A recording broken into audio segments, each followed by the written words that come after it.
Hey guys, what's up? It's Destry. Today I'm gonna just give you a really quick update on some of my winter sowing jugs. Take a look at that one. Show you what's going on with my winter sowing and talk about the ones that germinated and kind of show you what those look like after you plant them in, I think in January, let them sit in the ice and the snow, and all of a sudden in the spring you have plants. It's pretty magical. So let's take a look and see how things are looking. Okay guys, this is my first opening of my winter sowing. This is a sweet pea blue. And let's take a look here and see how we did. Aha! Look at those gorgeous sweet peas. So I've got 3 that germinated. I think I only planted 4 in here, so that's a really good germination. Look how tall that one is. So what I'm going to plan to do is up pot these probably into some 4-inch pots for now. Here's some other ones that I did. These ones I grew in a cell tray, and then kind of stake them up so they can start to grow up, because I have a plan for how I'm going to trellis these. But I'm super excited about those. Those look awesome. So I do have another container of sweet peas. So let me grab that one for you. And that one's super funny. Let me show you this. So I was looking at the container and I'm like, do you see that? I'm like, what is in the handle? That is a sweet pea.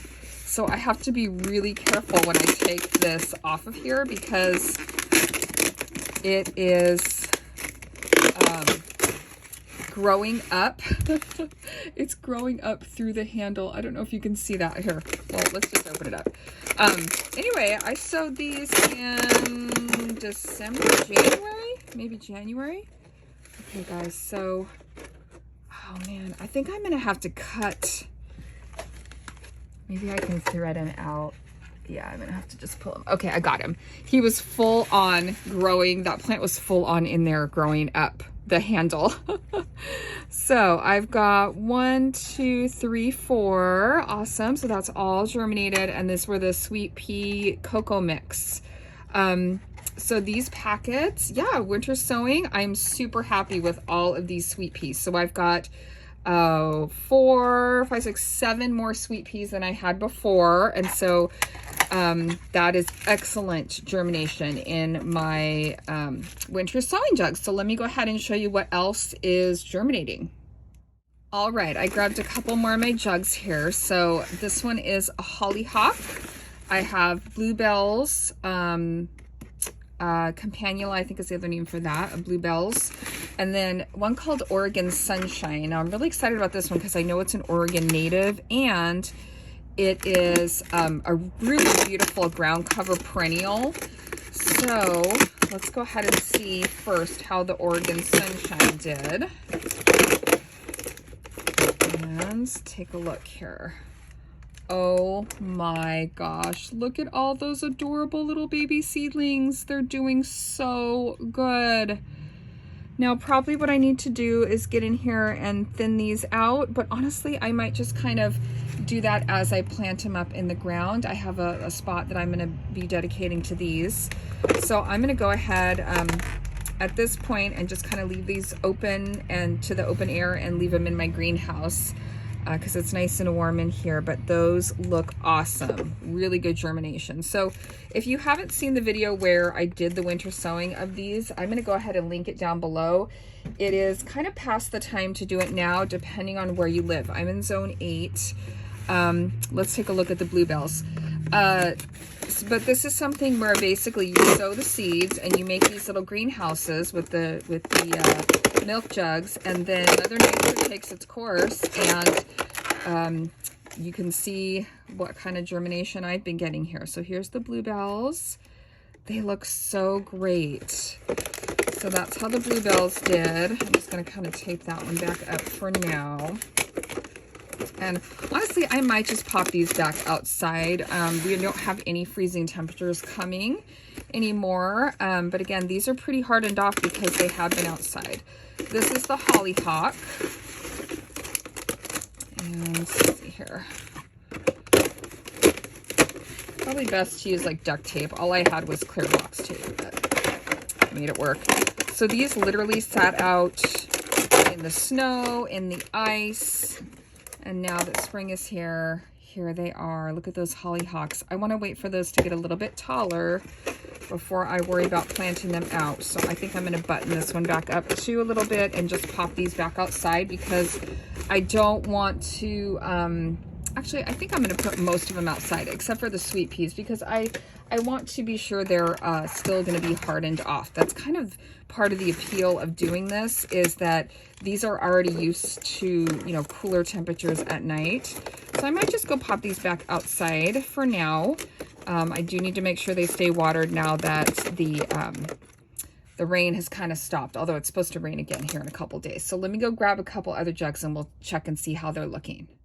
All right, so I grabbed a couple more. This one is an Iceland poppy, so I don't know if it'll focus here, but I'm not going to open this one up because I feel like it still needs a little bit of time.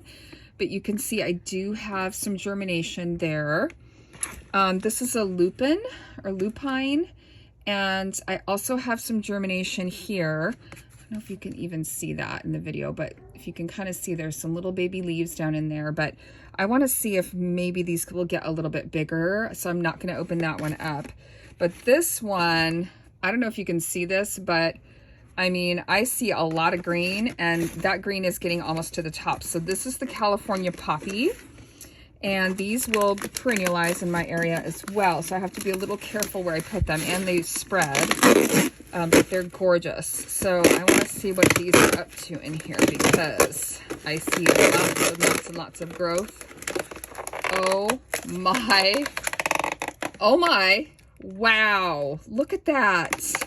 Okay, definitely good germination.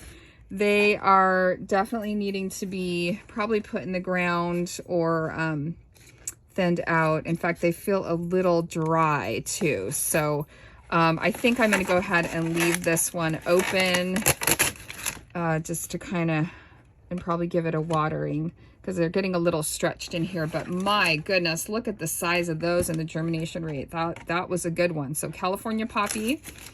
I have a neighbor that has these in his yard and they come back every year and they're so pretty. So super excited about that. I'm going to get that one watered. These two I'm going to put back outside, and then I have two more outside that didn't have too much germination yet. One of them I can see tiny seedlings in there, and so I'm going to leave those ones as well. But I just wanted to give you an update today on my winter sowing and let you know what everything's looking like. Pretty high success rate. So if you have not tried doing winter sowing, I would highly recommend giving it a try next year. So just a quick video today. I just wanted to share with you kind of the results of my winter sowing.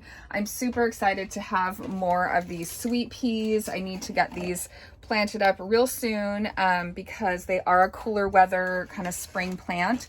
So definitely more videos coming up on that project. But just a really quick update to share with you my, my story of my winter sowing. And I definitely would say to give it a try. It's a really fun and kind of easy way to get some plants and get them pretty inexpensively and with very little effort. So give it a try next year if you haven't already, or if you live in a cooler zone, maybe you still have time this year. It was a lot of fun and I'm glad I did it. If you need me, I'll be hanging out in my yard. I'll see you guys next time. Bye.